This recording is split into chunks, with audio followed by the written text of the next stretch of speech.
अगर आप कंपेयर करेंगे यहाँ के दूसरे पार्टियों के साथ, मिसाल के तौर पर नेशनल कॉन्फ्रेंस या पीडीपी के साथ में, तो 6 में से नेशनल कॉन्फ्रेंस 1.5 में लड़ रही है और पीडीपी मेरे ख्याल से मात्र 1 सीट पर लड़ रही है 6 में से। जब उनका क्वांटिटी ही कम है, जब उनका क्लेम ही कम है, तो कुदरती बात है तो उनका कंपैरिजन कांग्रेस के साथ तो हो नहीं सकता है। और ये चुनाव ज़्यादातर मुल्क के इश्यूज को लेकर ये चुनाव लड़ा जाता है और मुल्क के साथ साथ जो जम्मू कश्मीर के हालात रहे पिछले 5 साल, जो सरकार इस वक्त मैदान में है, उन्होंने जो पॉलिसी अडॉप्ट की और उस पॉलिसी को जो यहाँ के कोलिशन पार्टनर ने उनको बूस्ट दिया है, उस पॉलिसी को लेकर पूरी रियासत में और खुसूसन इस कश्मीर वादी में और पर्टिकुलरली साउथ कश्मीर में उसका काफ़ी गम गुस्सा है। चाहे वो साधारण आदमी है, चाहे वो पढ़ा लिखा आदमी है, चाहे वो इंटेलेक्चुअल तबका है, चाहे वो स्टूडेंट तबका है। मैंने जो इन दिनों में देखा कि वो तो सीधे मतलब फील कर रहे हैं, बल्कि शो कर रहे हैं एंगर अगेंस्ट बीजेपी और पीडीपी। कांग्रेस ने देश को आज़ाद कराया, कांग्रेस ने देश की नींद डाली। जिस देश में सुई नहीं बन रही थी, उस देश को आसमानों में बातें करा रहा है।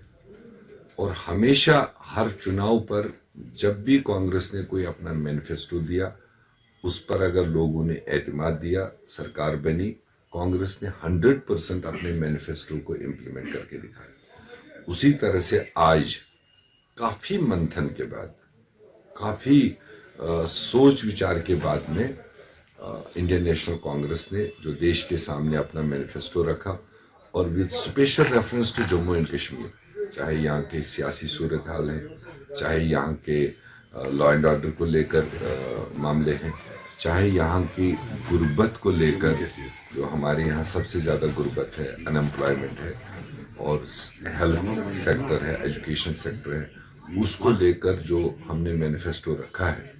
और पूरे यकीन के साथ अगर देश ने इसको सपोर्ट किया और जम्मू कश्मीर ने सपोर्ट किया, 100% ये मैनिफेस्टो इम्प्लीमेंट होगा। जिस शरह के साथ में 2014 में जब हम लोग यहाँ सरकार में थे, उस सरकार के दरमियान भी पेचीदे मामले हुए, मगर उसके बावजूद कोलिशन सरकार ने उन मामलों को सुलझाया और उसको बैलेंस किया और अल्टीमेटली जमहूरियत को टॉप प्रायोरिटी लोगों ने दी और 60-65% वोटों के साथ में उस वक्त यहाँ की जनता ने फैसला दिया। उसके मुकाबले में आज अगर आप बीच में देखेंगे बाई इलेक्शनों की हालत क्या हुई, पंचायतों की हालत क्या हुई, अर्बन लोकल बॉडीज़ के हिस्सेदारी क्या रही, उससे आप अंदाज़ा लगा सकते हैं। मगर फिर भी आज के कंपटीशन में जो यहाँ पर है और जो लोग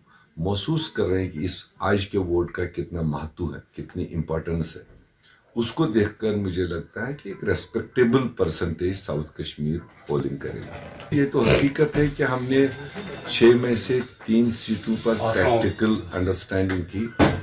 जम्मू के 2 सीटों पर नेशनल कॉन्फ्रेंस ने क्लियर कट कैंडिडेट नहीं दिया। 1 सीट श्रीनगर पर हमने कैंडिडेट नहीं दिया फारूक साहब के अगेंस्ट। बाकी 3 seat north Kashmir, south Kashmir और लद्दाख में उन्होंने भी अपने कैंडिडेट खड़े किए, हमने भी अपने कैंडिडेट खड़े किए हैं। तो वहाँ पर हमारा आमने सामने का मुकाबला है।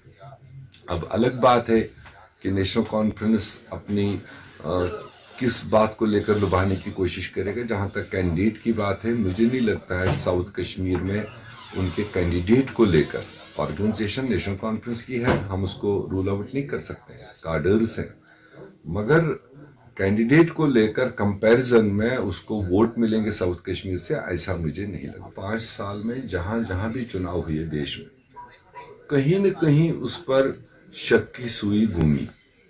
काफ़ी वावेला किया काफ़ी पॉलिटिकल पार्टीज़ ने। उत्तर प्रदेश को लेकर, आपके बिहार को लेकर मामले आए, महाराष्ट्र में मामले आए, कर्नाटका में मामले आए, राजस्थान छत्तीसगढ़ में भी कुछ मामले देखने को मिले। तो खैर, जब एक बड़ा चुनाव होता है, एक आध परसेंट मिस्टेक्स हमारे स्टाफ से भी होती है, एम्प्लॉय से होती है, वो तो अंडरस्टूड होता है। मगर एक ऑर्गेनाइज तरीके से, जैसे अभी पुंछ में देखा गया कि ईवीएम किसी प्राइवेट आदमी के हाथ से चलाई जा रही थी, जिसके लिए इलेक्शन कमीशन बजाय खुद जिम्मेदार होता है, इलेक्शन मशीनरी जिम्मेदार होता है। उस तरह की विजिबल गलती जो पकड़ी गई, उसको संजीदगी से इलेक्शन कमीशन को लेना चाहिए। और आने वाले दिनों में जो दूसरा फेज होगा, उस पर हम कड़ी नजर रखेंगे। मेरे ख्याल से हमारे लोग होशियार हैं और हमारे वर्कर होशियार हैं, वो उन चीज़ों पर नज़र रखेंगे। जब उस तरह की कोई बात दिखाई देगी, और देश सबका है, इलेक्शन कमीशन सबका है, हम चाहेंगे कि इलेक्शन कमीशन उस तरह की चीज़ों को, हमें जो विश्वास दिया गया है कि ये ट्रांसपेरेंट, पीसफुल और शफाफियत के साथ चुनाव होगा, हम उसको लेकर अपने लोगों को पूरे भरोसे के साथ आगे चला रहे। स्पेशली साउथ कश्मीर के लोगों को अपील करूंगा कि आपको बढ़ चढ़ कर इस चुनाव में हिस्सेदारी लेनी चाहिए। ये खाली सड़क, बिजली, पानी, स्कूल, अस्पताल का चुनाव नहीं है। हम 70 साल से सड़क, बिजली, पानी पर लड़ते हैं। आज इस चुनाव के साथ में बहुत ही सेंसिटिव मामले जुड़े हुए हैं। सबसे पहले तो हमारी इज्जत का मामला जुड़ा हुआ, जो कश्मीर के लोगों को लेकर, कश्मीर के बाहर, जब भारत हमारा है, हम भारत के हैं, तो फिर पूरे भारत में जो हमारे बच्चों के साथ व्यवहार हुआ है, जो हमारे ट्रेडर्स के साथ हुआ है, जो हमारी फतवाएं जारी होती है, हम क्या खाएं, हम क्या पिएं, हम क्या बोलें, हम क्या पूजा करें, तो उन सारी चीज़ों को देखकर जो आईन ने हमें हुकूक दिए, उन आईनी हुकूक की हिफाजत के लिए हम लोग मैदान में हैं। तो इसलिए साउथ कश्मीर के लोग संजीदगी के साथ में पूरी तरह इस चुनाव में शमूलियत करेंगे। और कांग्रेस ही एक प्लेटफॉर्म सबके मन में। हमें बहुत लोगों ने कहा कि और समझते भी हैं लोग कि ये हमारा कम्युनल फोर्सेस के खिलाफ जंग है। तो communal forces, Narendra Modi, BJP को अगर हटाना है, वो नेशनल कॉन्फ्रेंस की एक सीट से तो हटेगा नहीं। वो बाई मिस्टेक अगर पीडीपी को कहीं आधी सीट मिलती है तो उससे तो नहीं हटेगा। मोदी को हटाने के लिए 300 सीटों की रिक्वायरमेंट है, और 300 सीटें देश में कांग्रेस ही हासिल कर सकती है। अगर कोई कमी पेशी रहेगी तो कांग्रेस के अलाइज जो हमारे और रीजनल फोर्सेस हैं, यूपी में, बंगाल में, आंध्र प्रदेश में, जो बड़े वोट बैंक हैं, उनको लेकर कांग्रेस साथ लेकर तभी इस कम्युनल फोर्सेस को हम हटा सकते हैं और देश को एक अच्छा वातावरण दे सकते हैं, अकलियतों को तहफ़्फ़ुज़ दे सकते हैं, और हमारे बच्चों के पूरे हिंदुस्तान में घूमने की, पढ़ने की, टेक्निकल एजुकेशन हासिल करने की पूरी मतलब इख्तियार मिले। ये मद्देनज़र रखते हुए मैं लोगों से अपील करूंगा कि 23 मई को, 23 अप्रैल को, 29 अप्रैल को और 6 मई को 3 फेजेस में साउथ कश्मीर में पोलिंग होनी है। तीनों फेजेस में अपने वोट का इस्तेमाल कीजिए।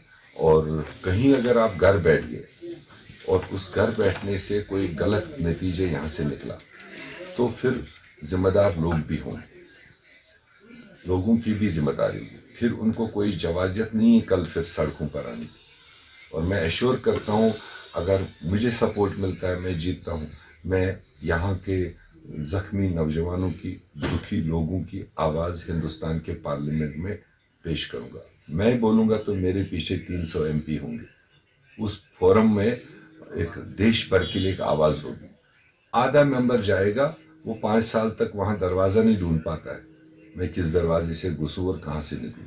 तो इसलिए क्यों अपना वोट ज़ाया करें, उस पार्टी को दीजिए, उस कैंडिडेट को दीजिए जो आपकी भरपूर नुमाइंदगी कर सके। आईनी तौर पर ये 370 हमें देने वाली, पंडित जवाहरलाल नेहरू की बदौलत ये स्पेशल स्टेटस हमको मिला है, 35A का तहफ़्फ़ुज़ मिला है। और आज इंडियन नेशनल कांग्रेस इतनी मजबूती के साथ में, दूसरे लोग तो कश्मीर की बात करते हैं, कांग्रेस ने कश्मीरियों की बात की, जो इस कश्मीर में बसते हैं, जो इस वक्त जहनी तौर अजाब में है, जिनको जहनी टार्चर किया जा रहा है, कभी कोर्ट के जरिए, कभी पार्टियों के ऐलान, कभी हुकूमत के ऐलान। उन सारे टॉर्चर्स का रिलीफ फिलहाल मैनिफेस्टो के जरिए कांग्रेस पार्टी ने दिया, राहुल गांधी जी ने दिया। ये कहकर कि मैं 370 की हिफाजत करूंगा, उसको और मजबूत करूंगा। 35A को कोई दुनिया का ताकत नहीं छेड़ सकता है।